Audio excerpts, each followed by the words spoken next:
Hello students, welcome back और अरियंत online classes. आज हम पढ़ने वाले हैं फिफ्थ सेमेस्टर की फिफ्थ यूनिट, जिसका नाम है मेडिसिनल केमिस्ट्री। क्या नाम है?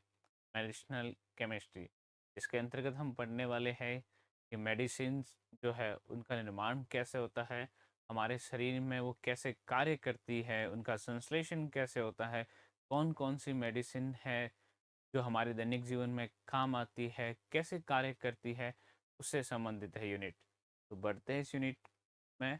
तो सबसे पहले अगर हम बात करें मेडिसिनल केमिस्ट्री की, तो यूनिट के क्वेश्चन और आंसर पढ़ने से पहले हम उसके नोट्स के बारे में पढ़ते हैं।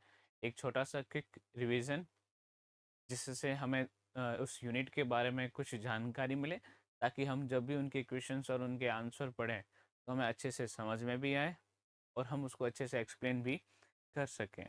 तो बढ़ते हैं नोट्स की तरफ। तो हमारे पास में जो नोट्स है उसमें स्टार्टिंग हमारे पास में किसमें है? औषध रसायन का परिचय है, इंट्रोडक्शन है, क्योंकि सिंपल सी बात है, कोई भी यूनिट हम पढ़ रहे हैं तो पढ़ने से पहले हमें उसके बारे में जानकारी होनी अनिवार्य है। क्योंकि जो चीज़ हम पढ़ने वाले हैं, अगर हम उसके बारे में जानते हैं तो आप उसको अच्छे से एक्सप्लेन कर सकते हैं, उसके साथ ही आप उसको अच्छे से समझ भी सकते हैं। क्योंकि आप अच्छे से एक्सप्लेन तभी कर पाएंगे जब आप खुद उस चीज़ को समझ पाएंगे। ठीक है, तो यूनिट में सबसे पहले हम पढ़ते हैं कि औषध रसायन होता क्या है।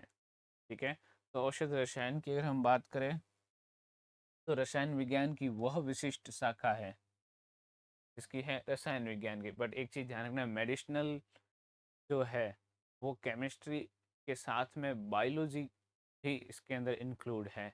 कि मेडिसिन के अंदर जो फॉर्मूला है वो ज़रूर केमिस्ट्री का है, बट वो बॉडी के अंदर कैसे रिएक्ट करती है, वो चीज़ जो है वो किसकी होगी?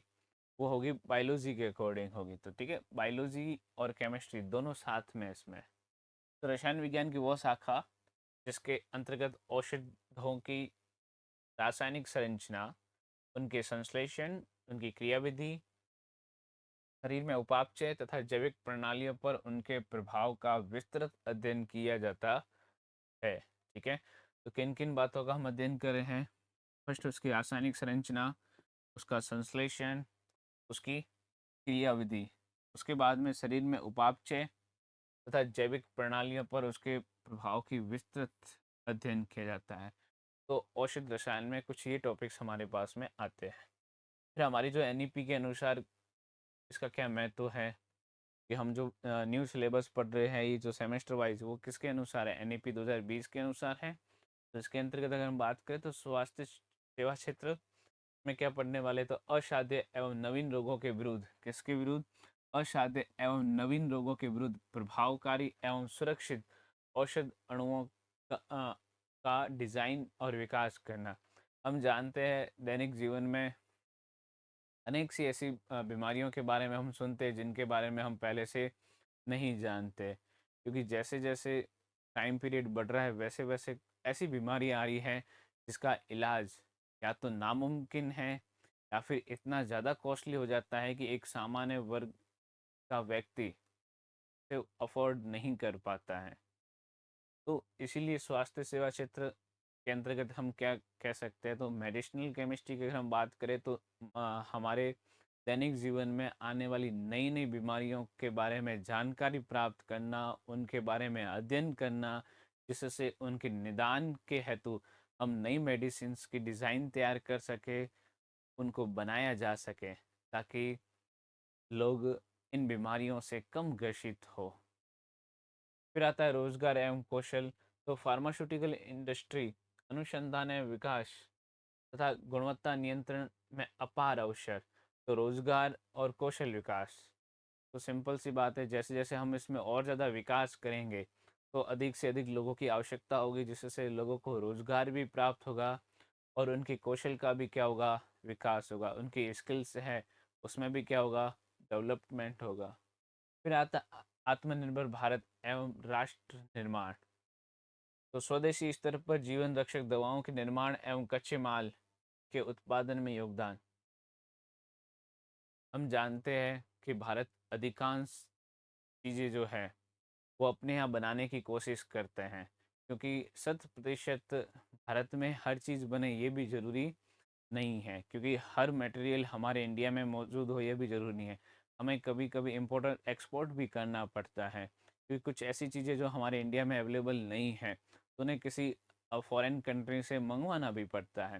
लेकिन हमारी कोशिश यह रहती है कि हम उसे अधिक से अधिक मात्रा में भारत में ही बनाया जाए, क्योंकि अगर हमारी कंट्री में अगर वो प्रोडक्ट बनता है, तो हमें वो कम कीमत पर मिलेगा। और अगर फॉरेन कंट्री से अगर हम मंगवाते हैं, चाहे वो रॉ मटेरियल हो या फिर चाहे प्रोडक्ट खुद ही क्यों ना हो, तो सिंपल सी बात है, उसको वहाँ से यहाँ तक लाने में काफ़ी खर्च होगा। फिर टैक्सेस भी लगते हैं, तो एक आम आदमी तक पहुँचते-पहुँचते उसकी वैल्यू बहुत ही ज़्यादा बढ़ जाती है, जो हम अफ़ोर्ड नहीं कर सकते। तो आत्मनिर्भर भारत का मतलब ही यही है कि भारत खुद आत्मनिर्भर बने, ताकि हम अधिकाधिक चीज़ों को भारत में बनाएँ, ताकि हमें किसी अदर कंट्री पर डिपेंड नहीं रहना पड़े।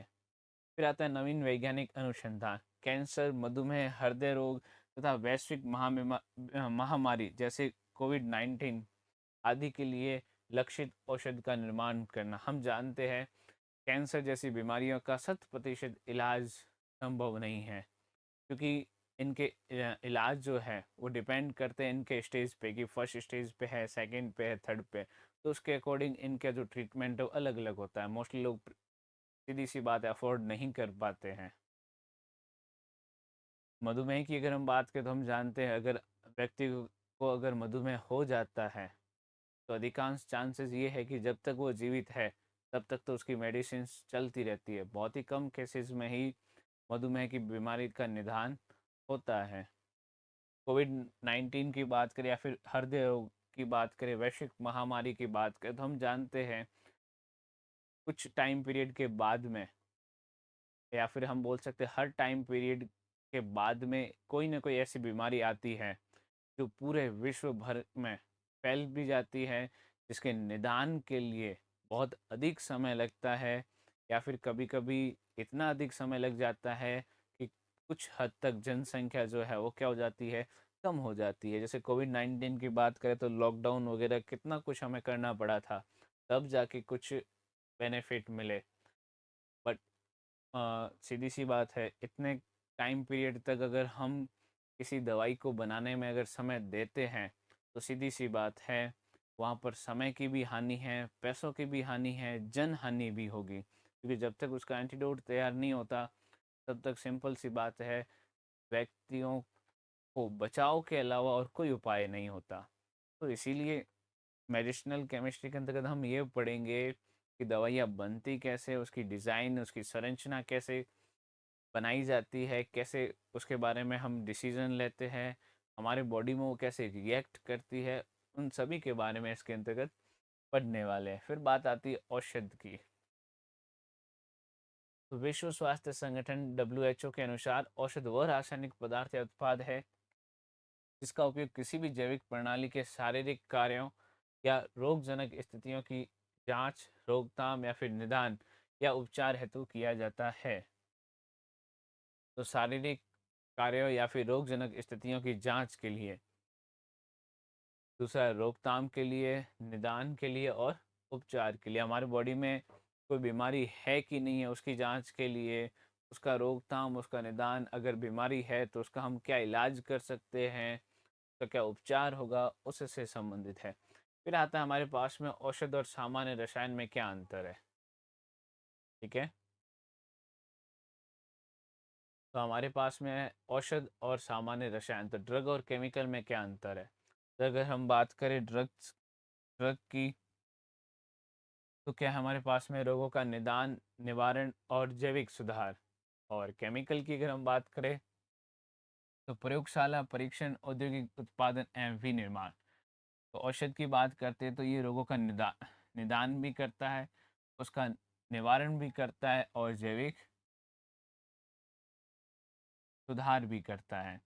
और दूसरे जो पॉइंट्स हैं वो हमारे किसके हैं, तो वो है हमारे केमिकल के। किसके हैं, केमिकल के हैं। ठीक है, फिर आता है खुराक। डोज की बात करें, तो औषध जो है ये अत्यंत सुनियोजित एवं निश्चित खुराक होती है इनकी। सामान्य रसायन की बात करें तो इसकी मात्रा की कोई विशिष्ट जैविक सीमा निर्धारित नहीं होती है। डॉक्टर के अकॉर्डिंग अपने को लेनी पड़ती है, जिस हिसाब से वो बताता है उसके अकॉर्डिंग। विषाक्तता की अगर हम बात करें तो औषध जो है वो जैविक सुरक्षा मानकों के अनुसार न्यूनतम और नियंत्रित है। उसमें जो जैविक सुरक्षा के अनुसार विषाक्तता की अगर हम बात करें तो बहुत ही ज़्यादा न्यूनतम होता है, जिससे व्यक्ति को किसी भी प्रकार का कोई भी साइड इफेक्ट देखने को नहीं मिलता है सामान्य तौर पर।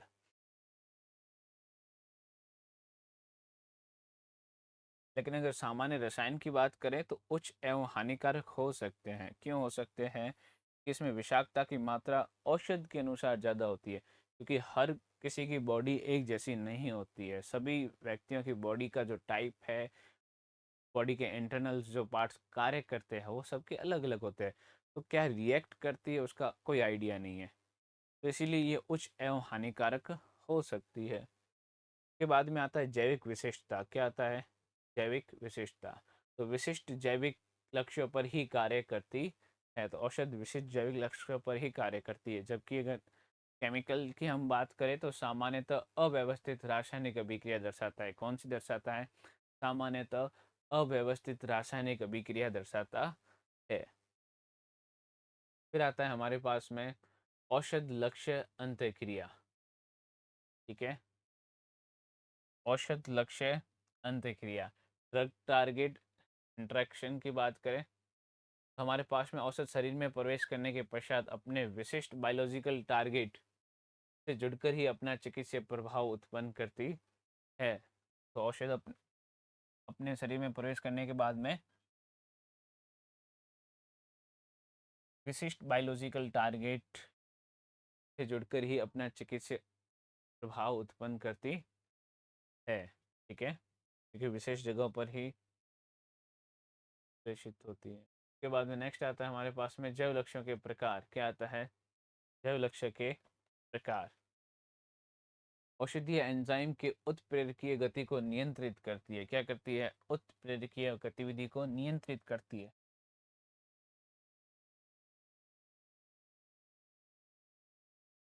फिर आता है उदाहरण। तो उदाहरण है हमारे पास में एस्प्रिन। क्या है? एस्प्रिन। तो एस्प्रिन की अगर हम बात करें तो एस्प्रिन क्या करती है? तो एस्प्रिन जो है वो साइक्लो ऑक्सीजनेज को हम शॉर्ट में क्या बोलते हैं, COX एंजाइम को क्या करती है? अवरुद्ध करती है। क्या करती है? अवरुद्ध करती है। फिर आता है नंबर 2 पे रिसेप्टर। क्या आता है? रिसेप्टर। रिसेप्टर की अगर हम बात करें तो कोशिका सतह या फिर अंदर उपस्थित प्रोटीन अणु जो संदेश वाहक के रूप में कार्य करते हैं। किसके रूप में कार्य करते हैं? संदेश वाहक के रूप में कार्य करते हैं। उदाहरण की अगर हम बात करें तो उदाहरण हमारे पास में मॉर्फिन। मॉर्फिन क्या करता है? तो मॉर्फिन जो है मस्तिष्क के ओपियोइड ओपियोइड रिसेप्टर्स पर ताला चाबी सिद्धांत द्वारा बंधती है। किसके द्वारा? ताला चाबी सिद्धांत सिद्धांत के अनुसार। ठीक है, उसके बाद में फिर आता है आयन चैनल की अगर हम बात करें तो कोशिका झिल्ली में आयन के प्रवाह को नियंत्रित करने वाले चैनल। तो आयन के प्रवाह को नियंत्रित करने वाले चैनल। उदाहरण के लिए हमारे पास में क्या है? तो उदाहरण के लिए हमारे पास में है ग्लिसरीन ट्राइनाइट्रेट। शॉर्ट में क्या बोल सकते हैं जिसको? GTN। फिर आता है नाइट्रिक ऑक्साइड ऑक्साइड NO के माध्यम से वासोडिलेशन करता है। क्या करता है? वासोडिलेशन करता है। ये कौन है? Ion channel. और उसके उदाहरण न्यूक्लिक अम्ल की बात करें तो कैंसर रोधी औषधियाँ DNA की संरचना में हस्तक्षेप कर कोशिका विभाजन को क्या करती है? रोकती है। क्या करती है? रोकती है। ठीक है,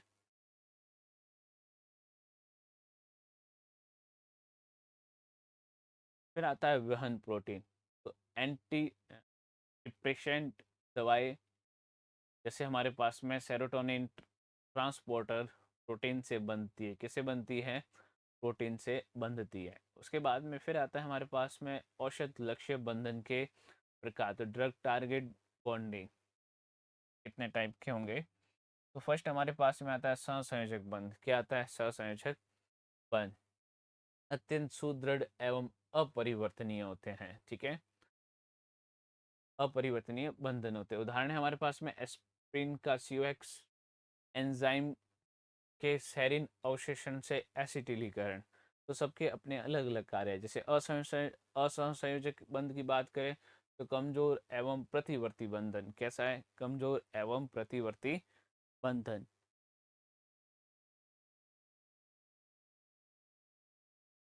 फिर नेक्स्ट आता है हमारे पास में आयनिक बंध, फिर आता है हमारे पास में हाइड्रोजन बंध, वांडरवाल बंध और हाइड्रोफोबिक बंध। तो आयनिक बंध की अगर हम बात करें तो विपरीत आवेशित समूहों के बीच में आकर्षण। हम जानते हैं कि विपरीत प्रकृति के आवेशों के मध्य हमेशा क्या होता है, आकर्षण होता है। OH, NH और COOH समूहों के मध्य क्या बनता है, हाइड्रोजन बॉन्ड है। फिर वांडरवाल बंध की अगर हम बात करें तो अध्रुवीय हाइड्रोकार्बन श्रृंखलाओं के बीच में बनता है। कौन सी, अध्रुवीय। फिर आता है हाइड्रोफोबिक अंतःक्रिया, जल विरोधी समूहों का संकेंद्रण। और फोबिक वर्ड आ गया, इसका मतलब सिंपल सी बात है, जल विरोधी समूह का सहकेंद्र। क्योंकि फोबिक का मतलब क्या है, डर है, तो वो जल से क्या करता है, डरता है, इसलिए जल विरोधी समूह का सहकेंद्र। फिर आता है औषध क्रिया के चरण।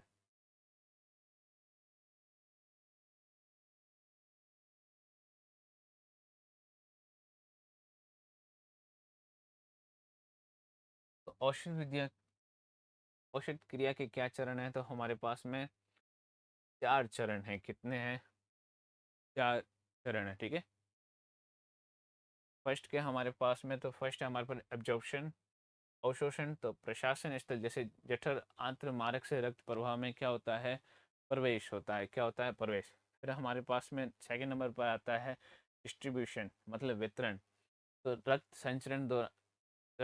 संचरण द्वारा औषध का लक्ष्य ऊतकों तक पहुंचना। कहाँ तक पहुंचना, लक्ष्य ऊतकों तक पहुंचना। उसके बाद में आता है, फिर आता है मेटाबॉलिज्म। तो चयापचय क्या है या फिर उपापचय क्या है, यकृत में औषध का जल घुलनशील रूपों में क्या होता है, रूपांतरण होता है। जल जल घुलनशील रूपों में, ठीक है, ताकि वो जल में क्या हो, घुलनशील हो। उसके बाद में आता है एक्सक्रिएशन, इसमें क्या उत्सर्जन है। तो गुर्दे तथा पित्त के माध्यम से अपशिष्ट का शरीर से क्या निकलना, बाहर निकलना, क्या निकलना, बाहर, ठीक है। तो ये हमारे पास में था ADME। तो पहले अवशोषण है, उसके बाद में वितरण, फिर उपापचय और फिर उत्सर्जन।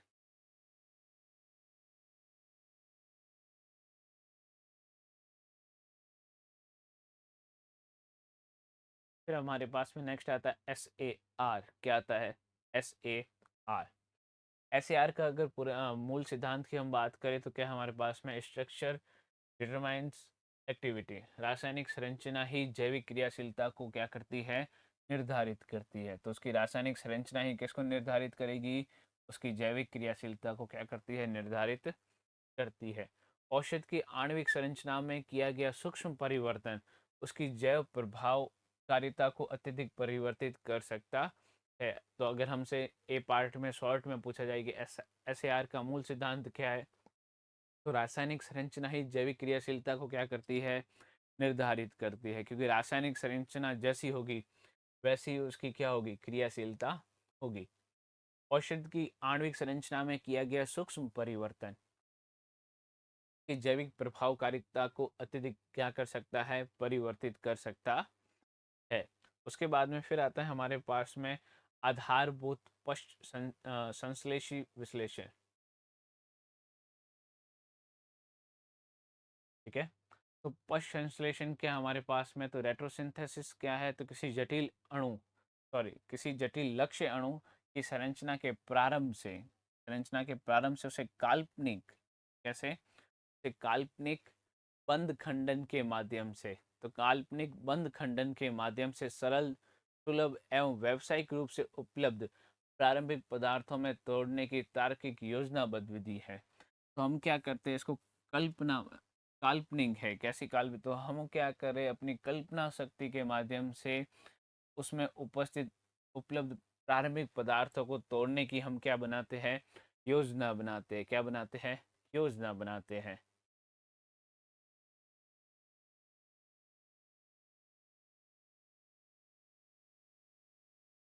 उसके बाद में नेक्स्ट आता है हमारे पास है मुख्य प्रतीक। तो पश्च संश्लेषित तीर का उपयोग किया जाता है जो परिणामी उत्पाद से प्रारंभिक अभिकारक की ओर निर्देशित होता है। कहाँ से होता है? उत्पाद से प्रारंभिक अभिकारक की तरफ होता है।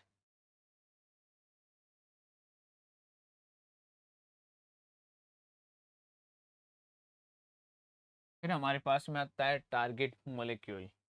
तो वह अंतिम संश्लेषणीय अणु जिसे संश्लेषित किया जाना है। तो ये चीज़ अपने को शॉर्ट में याद रखनी है। सिंथॉन की अगर हम बात करें तो डिस्कनेक्शन के दौरान प्राप्त काल्पनिक आवेशित या मुक्त मूलक संरचनात्मक खंड। के बाद में नेक्स्ट आता है हमारे पास में, तो नेक्स्ट है हमारे पास में सिंथेटिक इक्विवेलेंट एसई। तो शॉर्ट में याद रख सकते हैं एसई। वह वास्तविक एवं उपलब्ध अभिकर्मक जो सिंथॉन का प्रतिनिधित्व करता है। किसका प्रतिनिधित्व करता है? सिंथॉन का। फिर आता है डिस्कनेक्शन। तो किसी बंध को काल्पनिक रूप से तोड़ने की मानसिक या फिर काल्पनिक प्रक्रिया। तो इसमें क्या डिस्कनेक्शन में क्या एक प्रकार की काल्पनिक प्रक्रिया है। कैसी है? काल्पनिक प्रक्रिया है। उसके बाद में आता है अपने पास में एफ जी आई। क्या आता है? एफ जी आई का फुल फॉर्म क्या हमारे पास में? तो फुल फॉर्म है फंक्शनल ग्रुप इंटर कन्वर्जन। तो एक क्रियात्मक समूह को दूसरे क्रियात्मक समूह में परिवर्तित करने की प्रक्रिया। ठीक है, जिसमें क्या होता है एक क्रियात्मक समूह को हम किस में परिवर्तित करते हैं? दूसरे क्रियात्मक समूह में हम परिवर्तित करते हैं। ठीक है, फिर आता है क्रियात्मक, पहला नियम होता है क्रियात्मक समूह की पहचान करना। क्या करना? पहचान करना। ठीक है, कौन कौन से हैं? तो कार्बोक्सिल हमारे पास में, हाइड्रोक्सिल है, और हमारे पास में कौन सा है? एमिनो समूह भी, NH2 भी है। उसके बाद में आता है सरल एवं विषम परमाणु एवं बंध विखंडन। तो कार्बन नाइट्रोजन के बीच में, कार्बन ऑक्सीजन के बीच में, कार्बन और सल्फर जैसे विषम परमाणु बंधों को प्राथमिकता से तोड़ना, क्योंकि इन्हें बनाना प्रयोगशाला में क्या होता है? सुगम होता है, आसानी से बन जाते हैं। फिर आता है सममिति का उपयोग। यदि लक्ष्य अणु सममित हो, कैसा हो? सममित हो, तो उसे मध्य से दो समान खंडों में क्या किया जाता है? विभाजित किया जाता है। कितने भागों में? दो भागों में विभाजित किया जाता है। फिर आता है हमारे पास में उदाहरण। फर्स्ट उदाहरण क्या हमारे पास में? तो है पैरासीटामोल। क्या है? पैरासीटामोल। ठीक है, तो पैरासीटामोल का हमारे पास में क्या है? तो पैरासीटामोल का हमारे पास में रेट्रोसिंथेसिस। क्या है? पैरासीटामोल का हमारे पास में रेट्रोसिंथेसिस। ठीक है, फिर हमारे पास में अगर हम स्ट्रक्चर स्ट्रक्चर की बात करें, तो स्ट्रक्चर में आप देख सकते हो सबसे ऊपर क्या हमारे पास में? OH है। क्या है? OH है। उसके बाद में क्या है? C6H4। क्या है? C6H4। और नीचे हमारे पास में क्या? NH single bond CO single bond CH3। तो कार्बन और ऑक्सीजन के बीच में डबल बॉन्ड हो जाएगा और एक ऊपर वाले से ऐड हो जाएगा। तो ये हमारे पास में पैरासीटामोल का स्ट्रक्चर है। ठीक है, टारगेट मॉलिक्यूल्स शॉर्ट में याद रखते तो TM। और ये क्या हमारे पास में? पैरासीटामोल। तो पैरासीटामोल की अगर हमें स्ट्रक्चर पूछे तो हम ऐसे बना सकते हैं। ठीक है, और ये भी नाम याद रख लेना इसका। तो यहाँ हमारे पास में क्या हो जाएगा? फॉर एसिटामिडोफिनॉल। के बाद में फिर आता है हमारे पास में, हाँ, दो स्टेप है। एमाइड का बंध विखंडन है। तो पैरासीटामोल जो है में बंध विखंडन पढ़ रहे हैं, तो पैरासीटामोल जो है वो फिर आगे किस में चला जाता है? पैरासीटामोल का SE में। ये SE स्टेप क्या है हमारे पास में? तो फॉर एमिनोफिनॉल प्लस क्या बनता है? एसिटिक एनहाइड्राइड बनता है। क्या बनता है? Acetic anhydride. तो पैरासीटामोल टूटकर दो में बदल जाता है। फिर क्या है हमारे पास में? फॉर एमिनोफिनॉल का आगे डिस्कनेक्शन। ठीक है, FGI या फिर नाइट्रो डिस्कनेक्शन होता है। फिर आता है हमारे पास में फॉर एमिनो अम्ल, सॉरी, फॉर एमिनोफिनॉल है। अगर इसकी मैं बात करें तो पश्चिम तीर का उपयोग किया गया है। तो FGI में क्या है? For nitrophenol. ठीक है, फिर फॉर नाइट्रोफिनॉल की अगर हम बात करें तो अगर इसको अगर हम तोड़ते हैं, इसका बंध विखंडन करते हैं, तो क्या बनेगा? फिनॉल प्लस NO2 प्लस बन जाएगा। ठीक है, यहाँ पर अग्र तीर है, यहाँ पे पश है। ठीक है, बैक साइड बैकवर्ड। तो यहाँ से नाइट्रोफिनॉल को अगर तोड़ेंगे तो ये भी बन सकता है, और ये तो नाइट्रोफिनॉल सेम ही है।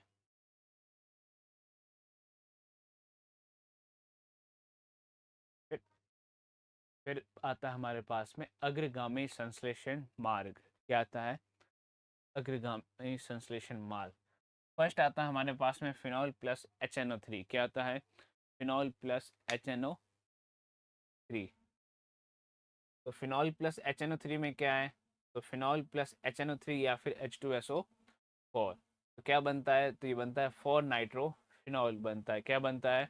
4 नाइट्रो फिनॉल बनता है। उसके बाद में फिर क्या आता है? 4 नाइट्रो फिनॉल किसके साथ में करवाते हैं? Fe या फिर HCl के साथ में क्या करवा रहे हैं? रिडक्शन है। तो क्या बनता है? 4 एमिनो फिनॉल। क्या है? 4 नाइट्रोफिनॉल से क्या बन जाता है? 4 एमिनो फिनॉल बन जाता है। ठीक है। और 4 एमिनो फिनॉल की क्रिया हम किसके साथ में करवा रहे हैं? CH3CO होल कोष्टक 2O एसिटिलाइजेशन करवा रहे हैं। तो हमें क्या प्राप्त होता है? तो हमें प्राप्त होता है पैरासीटामोल प्राप्त होता है। क्या प्राप्त होता है? पैरासीटामोल प्राप्त होता है। फिर हमारे पास में उदाहरण में है एस्प्रिन। क्या है? एस्प्रिन। ये चीज़ ध्यान देंगे, ये जो है वो इसी के साथ में ऐड है। ठीक है। तो यहाँ पे क्या हो जाएगा? OCO CH3।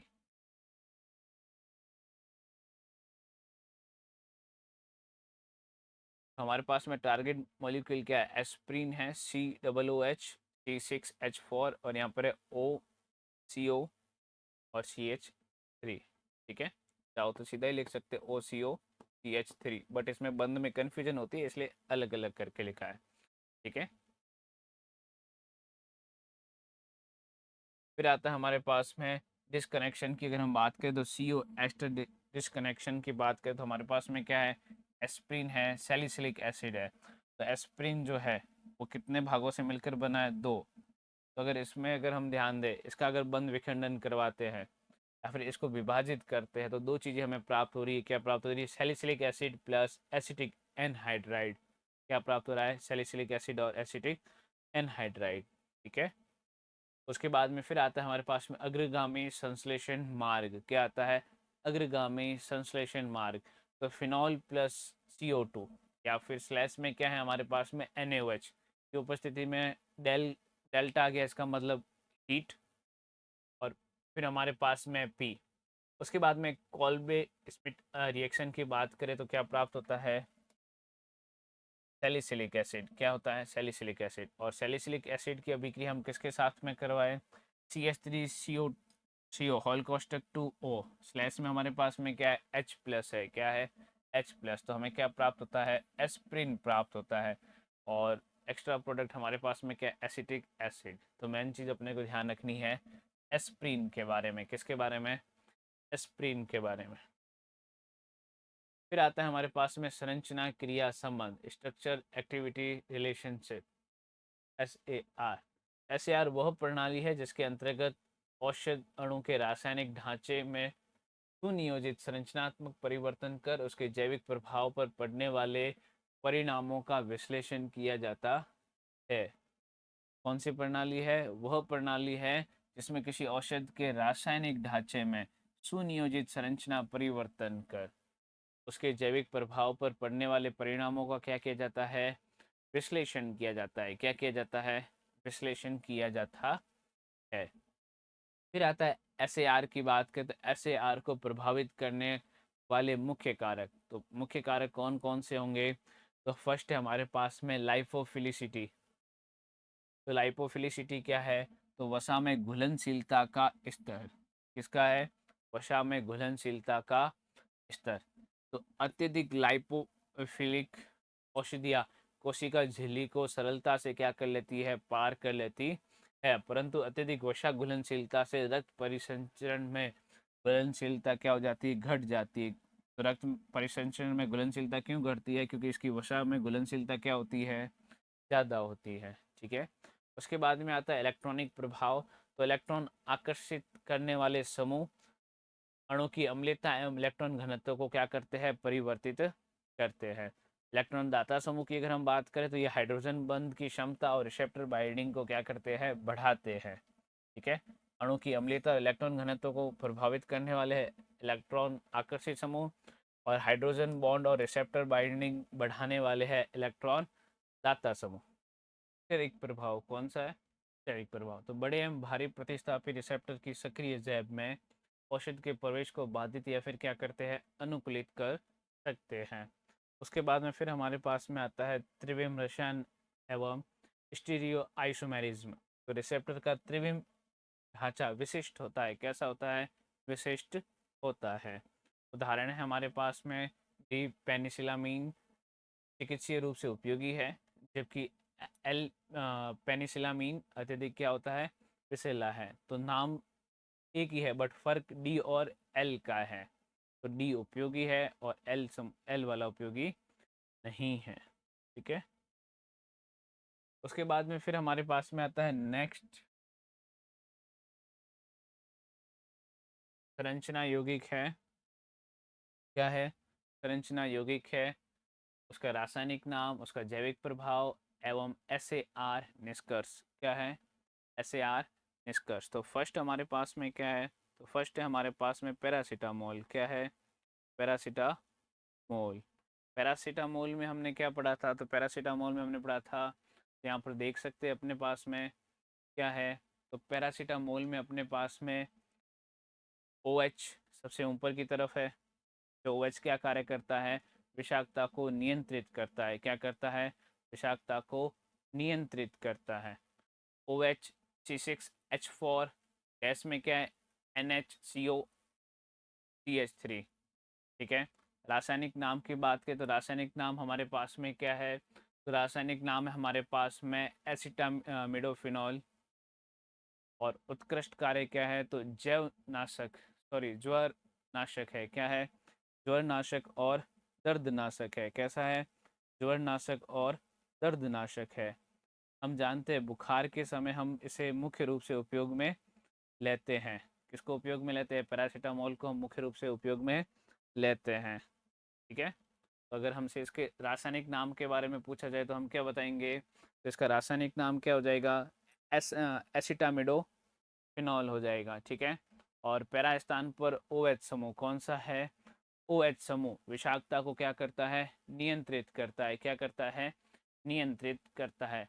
दूसरा है हमारे पास में, तो दूसरा समूह कौन सा है, फेनासेटिन है। कौन सा है, फेनासेटिन है। ठीक है, तो फेनासेटिन में क्या ध्यान रखना है, तो इसमें यहाँ पर O के साथ में H की जगह यहाँ पर कौन है, तो यहाँ पर है C2H5। कौन है, C2H5 है।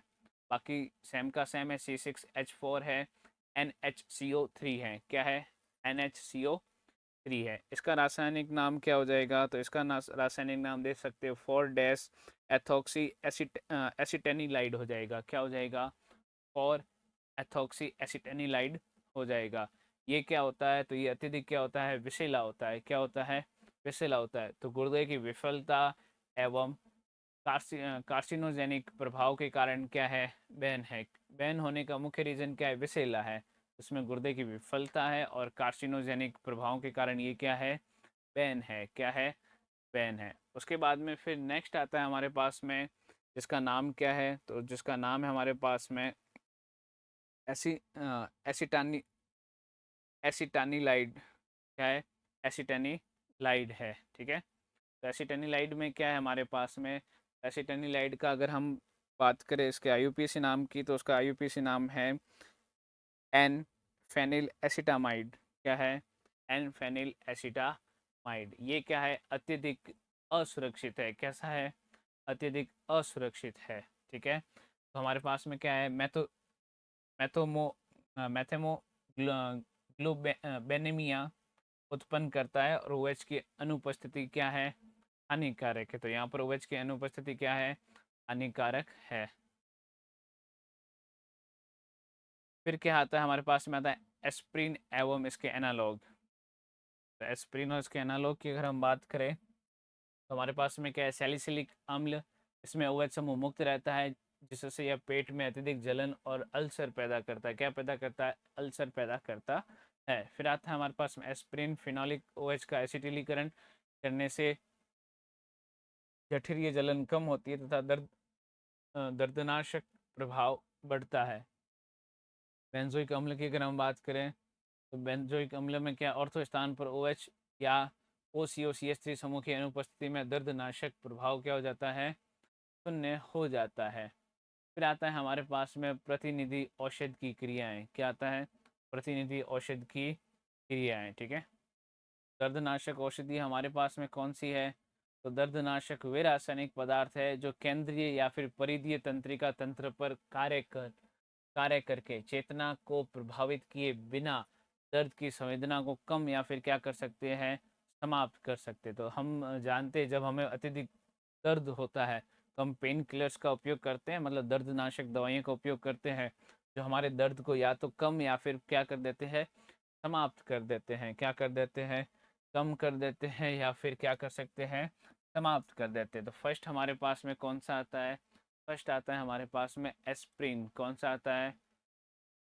एस्प्रिन। तो एस्प्रिन क्या है? तो एस्प्रिन हमारे पास में एसिटिल सैलिसिलिक एसिड। और IUPAC नाम की बात करें तो IUPAC नाम क्या हो जाएगा? 2 एसिटो ऑक्सीबेंजोइक एसिड। यहाँ पर देख सकते हो हमारे पास में बेंजीन रिंग है। क्या है? बेंजीन रिंग है।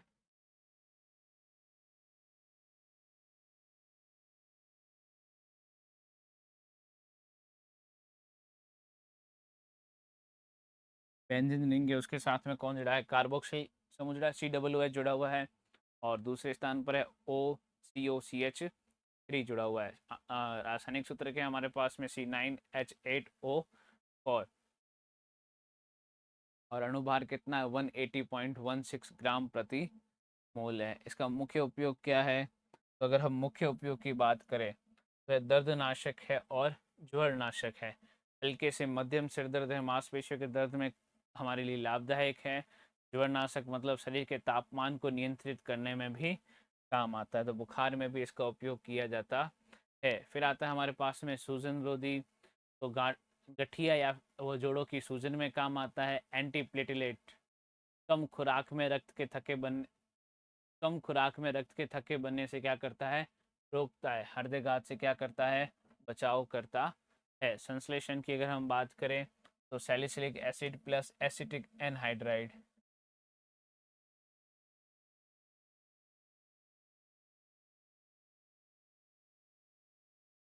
सैलिसिलिक एसिड और एसिटिक एनहाइड्राइड।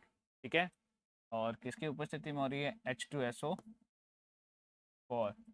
क्या बनता है? एस्प्रिन प्लस एसिटिक एसिड बनता है। फिर क्रियाविधि की बात करें तो एंजाइम पहचान। फर्स्ट स्टेप क्या है? एंजाइम पहचान है। ठीक है, तो एंजाइम पहचान में क्या है? तो एस्प्रिन COX फर्स्ट और COX सेकेंड। कौन सा है? COX फर्स्ट और COX सेकेंड है हमारे पास में। ठीक है, उसके बाद में नेक्स्ट अपने को क्या ध्यान रखना है? तो नेक्स्ट है अपने पास में, फिर हमारे पास में क्या आता है? तो हमारे पास में आता है साइक्लो ऑक्सीजनेज। क्या आता है? Cyclo oxygenase. साइक्लो ऑक्सीजनेज क्या है? तो COX का पूरा नाम है। एंजाइमों की सक्रिय बाइंडिंग साइट पर पहुंचती है। उसके बाद में आता है अपरिवर्तनीय एसिटिलीकरण। क्या आता है? अपरिवर्तनीय एसिटिलीकरण। तो एस्प्रिन अपना एसिटिल समूह, क्या है? अपना एसिटिल समूह COX एंजाइम के सेरीन 530 एमिनो अम्ल अवशेष को क्या कर देता है? स्थानांतरित कर देता है। ठीक है, उसके बाद में फिर हमारे पास में नेक्स्ट क्या आता है? फिर नेक्स्ट आता है हमारे पास में प्रोस्टाग्लैंडिन अवरोध। तो अराकी अराकिडोनिक अम्ल का COX एंजाइम की सक्रिय साइट में प्रवेश अवरुद्ध हो जाता है, जिसके परिणाम स्वरूप प्रोस्टाग्लैंडिन का संश्लेषण पूरी तरह क्या हो जाता है? बंद हो जाता है। क्या हो जाता है? बंद। फिर नेक्स्ट क्या हमारे पास में? तो नेक्स्ट है हमारे पास में अराकिडोनिक अराकिडोनिक एसिड COX एंजाइम। ठीक है, क्या है? COX एंजाइम है। एंजाइम ब्लॉक्ड बाय किसके है? Blocked by aspirin. ठीक है, फिर नेक्स्ट के हमारे पास में, तो नेक्स्ट स्टेप में हमारे पास में है एक्स नो प्रोस्टाग्लैंडिन, क्या है? Exynos prostaglandin. और ये क्या करता है? ये इन्फ्लामेशन और पेन से हमें क्या करता है? हमें आराम देता है। क्या देता है? आराम देता है। फिर आता है दुष्प्रभाव सावधानी की बात करें तो जठर अल्सर, सीओएक्स अवरुद्ध होने से पेट की सुरक्षात्मक श्लेष्मा झिल्ली पतली हो जाती है, जिससे एसिडिक एसिड पेट में अल्सर कर सकता है। क्या कर सकता है? अल्सर कर सकता है। फिर हमारे पास में आता है रेज सिंड्रोम। तो बच्चों में वायरल बुखार के दौरान एस्प्रिन देने से यकृत एवं मस्तिष्क की अति गंभीर क्षति हो सकती है। कैसी हो सकती है? अति गंभीर क्षति हो सकती है। इसलिए बच्चों में क्या है? प्रतिबंधित है। क्या है? प्रतिबंधित है। ठीक है। फिर नेक्स्ट हेडिंग हमारे पास में आती है जिसका नाम है पैरासीटामोल। क्या है? पैरासीटामोल। ये बहुत आम टैबलेट की तरह यूज में ली जाती है। दर्द के लिए, बुखार के लिए मुख्य रूप से हम इसका उपयोग भी करते हैं। तो पैरासीटामोल का आईयूपीएसी नामकरण क्या हो जाएगा? तो पैरासीटामोल का आईयूपीएसी नाम हो जाएगा एन फॉर हाइड्रोक्सीफेनिल एसिटामाइड हो जाएगा। क्या हो जाएगा? फॉर हाइड्रोक्सीफेनिल एसिटामाइड हो जाएगा, जैसे कि यहाँ पे लिखा हुआ भी है। और पैरासीटामोल की अगर हम बात करें तो पैरासीटामोल एस, एसिटामिनोफेन। क्या है? एसिटामिनोफेन। वर्ग की अगर हम बात करें तो उसका वर्ग क्या होता है? तो उसका वर्ग होता है पैरा एमिनोफिनॉल। डेरिवेटिव मतलब व्युत्पन्न हो जाएगा। रासायनिक सूत्र क्या है?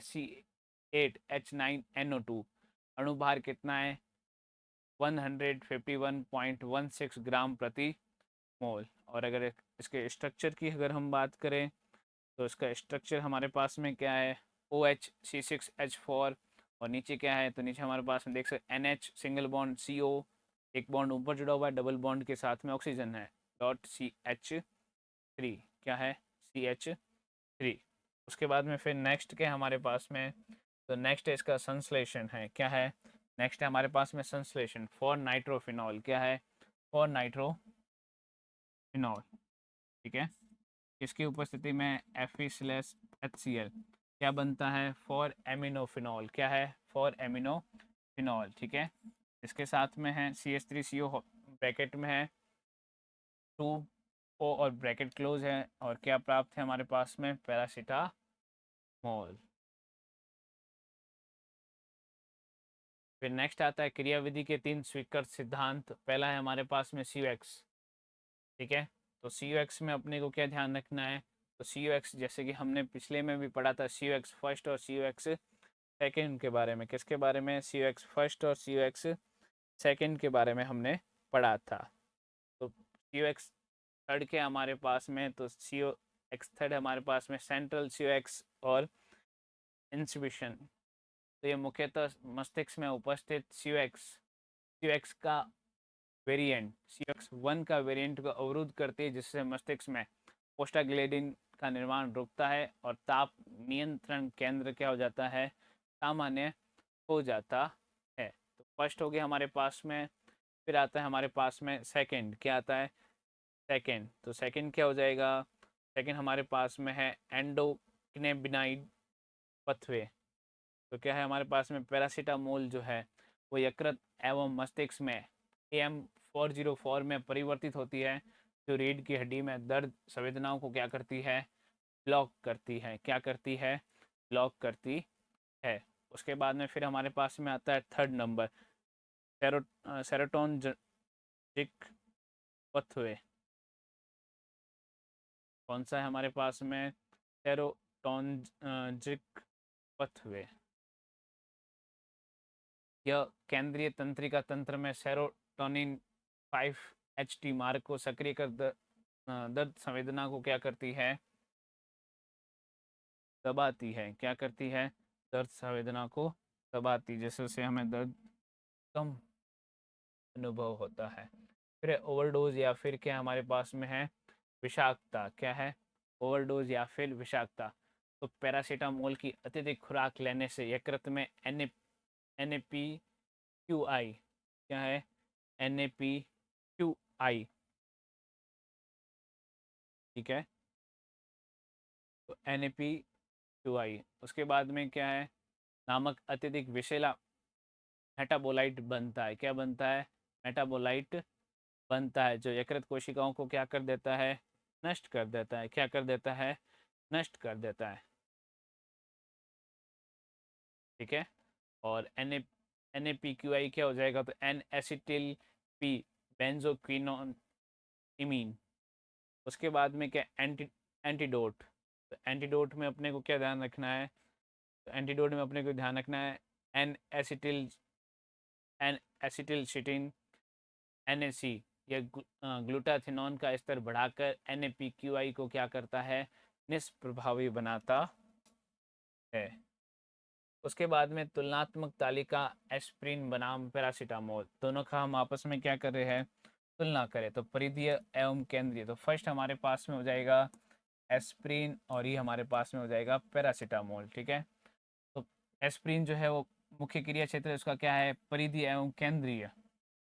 और इसका पैरासीटामोल का है मुख्यतः केंद्रीय। सूजन रोधी प्रभाव की अगर हम बात करें तो एस्प्रिन अत्यधिक प्रभावी होती है और पैरासीटामोल नगण्य है। जठर प्रभाव की बात करें तो एस्प्रिन क्या है? अल्सर और पेट दर्द का उच्च जोखिम रहता है इसमें। जबकि अगर हम बात करें पैरासीटामोल की तो वो पेट के लिए क्या है? सुरक्षित है। क्या है? सुरक्षित है। एस्प्रिन जो है वो प्लेटलेट एग्रीगेशन को रोकता है, जबकि पैरासीटामोल जो है वो रक्त के थक्के बनने पर कोई प्रभाव नहीं दर्शाता। बच्चों में सुरक्षा की बात करें तो एस्प्रिन बच्चों के लिए असुरक्षित है, इसलिए प्रतिबंधित है। जबकि पैरासीटामोल बुखार एवं दर्द के लिए अत्यधिक क्या है? सुरक्षित है। क्या है? सुरक्षित। Glycerin trinitrate GTN। ठीक है, ग्लिसरीन ट्राइनाइट्रेट कहते हैं जिसको। सामान्य नाम क्या हो जाएगा? तो सामान्य नाम हमारे पास में नाइट्रोग्लिसरीन। IUPAC की बात करें तो प्रोपेन 1,2,3 ट्राइल ट्राइनाइट्रेट। वर्क की बात करें तो हमारे पास में वेसोडिलेटर या फिर ऑर्गेनिक नाइट्रेट। रासायनिक सूत्र के हमारे पास में C3H5N3O9। ठीक है। स्ट्रक्चर की अगर हम बात करें तो हमारे पास में स्ट्रक्चर कुछ इस प्रकार से CH2 single bond ONO2 CH2, तो कुछ इस प्रकार से। ठीक है। फिर आता मुख्य उपयोग की बात करें तो एंजाइना पेक्टोरिस, तो सीने में अचानक उठे तीव्र दर्द के उपचार में। हृदय घात की बात करें तो हृदय की धमनियों को तुरंत चौड़ा कर आपातकालीन राहत पहुंचाती है। प्रशासन मार्ग की बात करें जीभ के निचले हिस्से में रखी जाती है, जिसे 1-2 मिनट में सीधा अवशोषण हो जाता है। क्रियाविधि की अगर हम बात करें तो NO का विमोचन GTN शरीर में एंजाइम द्वारा टूटकर नाइट्रिक ऑक्साइड गैस मुक्त करता है। कौन सी? नाइट्रिक ऑक्साइड मुक्त करता है।